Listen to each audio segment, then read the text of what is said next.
ఏంటి మా బావొచ్చాడు నీకు సపోర్ట్గా ఏదో మాట్లాడాడంట, మా అక్కని కోడల్ని తిట్టాడంట.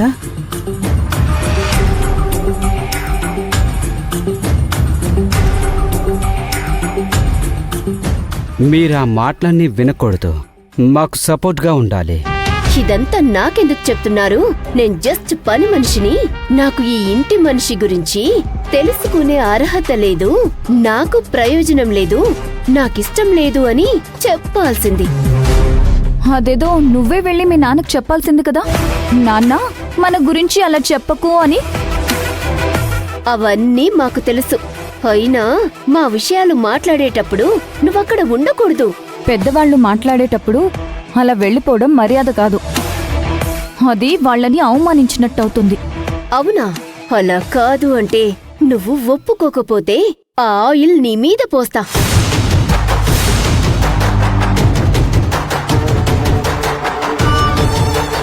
ఏది పోయి చూద్దాం.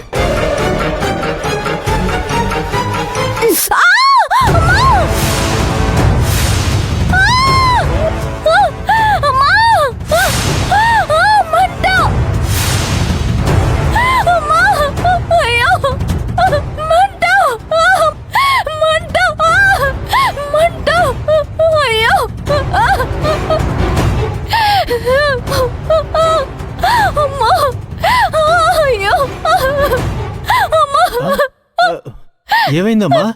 కాగే నూనెని చెయ్యి మీద పోసింది దీప. అమ్మా మంట. ఏంటి?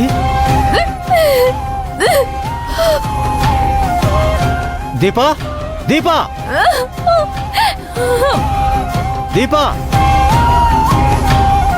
ఏది నీ కూతురు? అది రాదు. ఏంటిప్పుడు? దాని సంగతి చెప్తాను. ఏం చెప్తావు దేవా? ఇలాంటి పనులా చేసేది? ఇలా దురహంకారంతో ప్రవర్తించొచ్చా? అదింకా చిన్నపిల్ల. పొరపాటున అది అహంకారంగా ప్రవర్తించిన మనం మాత్రం అలాంటి పని చేయకూడదని చెప్పాలి. ఆ మాత్రం జ్ఞానం లేదా?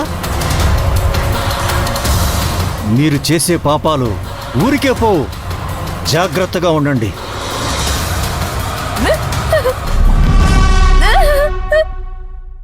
శివగామి తలుచుకుంటే అరగంటలో రోడ్డున పడతాం.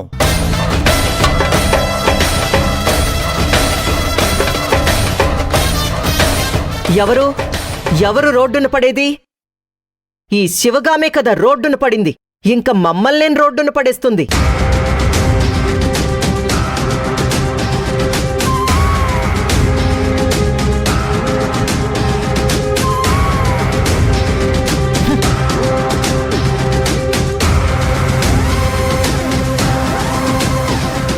అమ్మా, ఒక్క నిమిషం.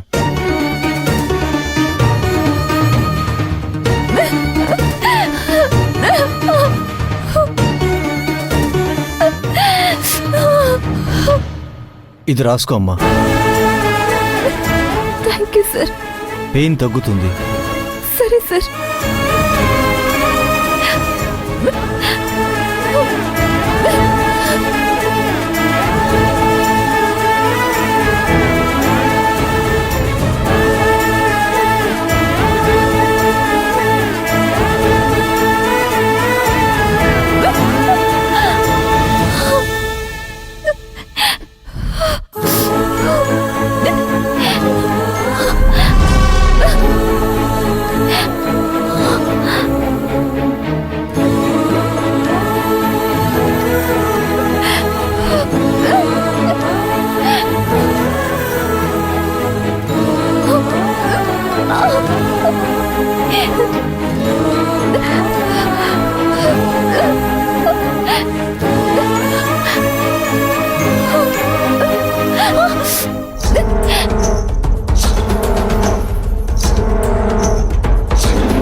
ఏమైంది? అమ్మా అయ్యో, ఎలా అయింది? ఏమైంది? ఆయిల్ పడిందమ్మా. చూసుకొని పని చేయాలి కదా. నేను చూసుకుని చేస్తున్నానమ్మా. ఎలా చిట్లి పడిందో తెలియడం లేదు. అక్క ఆ, ఇదేదో టిట్ ఫర్ టాట్ లాగా ఉంది. ఇందాకే శివగామి మీద దీప ఆయిల్ పోసింది, ఇప్పుడు దీప మీద ఆయిల్ పడింది అంటే ఏంటి అర్థం? ఏం లేదు, నువ్వాగు. బాగా మంటగా ఉందమ్మా. వేడి నూనె పడి ఎంత కాలిపోయిందో. ఇదే శివగామి విషయంలో కూడా జరిగింది కదా. శివగామి ఏమైనా శాపం పెట్టిందో ఏంటో. నువ్వు ముందు డాక్టర్కి కాల్ చేయి. ఆ, వెళ్ళు. నువ్వు రా, రా. ఆయింట్మెంట్ రాస్తాను రా.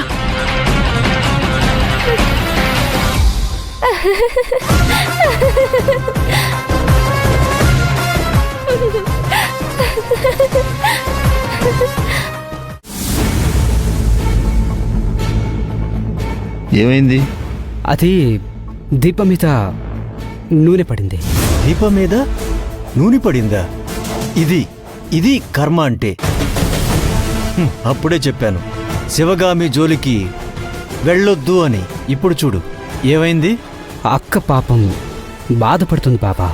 శివగామి మీద పడితే బాధ లేదు గాని కూతురి మీద ఆయిల్ పడితే ఏడుస్తుందా మీ అక్క? పైగా హాస్పిటల్ కూడా ఫోన్ చేశారుగా. శివగామి మీద ఆయిల్ పడినప్పుడు ఈ ఆలోచన, ఈ మాట రాలేదా? ప్రతి ఒక్కరికి పాపపుణ్యాలు అనేవి ఉంటాయి. మీ అక్క పాపాలు ఎక్కువ అవుతున్నాయి. ఆ పాపాలు తీరే రోజులు త్వరలోనే వస్తుంది. అమ్మా శివగామి, శివగామి, సార్, ఆయింట్మెంట్ ఇవ్వమ్మా. మీ అక్కకివ్వు, కూతురికి రాయమను. ఆయలే పడింది, ప్రాణం పోలేదు కదా. బాబా, దీప మీ కూతురు, అలా మాట్లాడద్దు. అందుకే సహనంతో ఉన్నాను, ఏం మాట్లాడలేదు.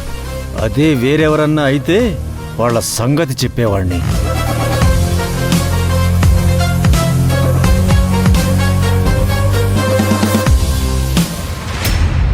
నీ గాయం ఎలా ఉందమ్మా? నొప్పి తగ్గిందా? పర్లేదు సార్. జాగ్రత్తమ్మా. మ్.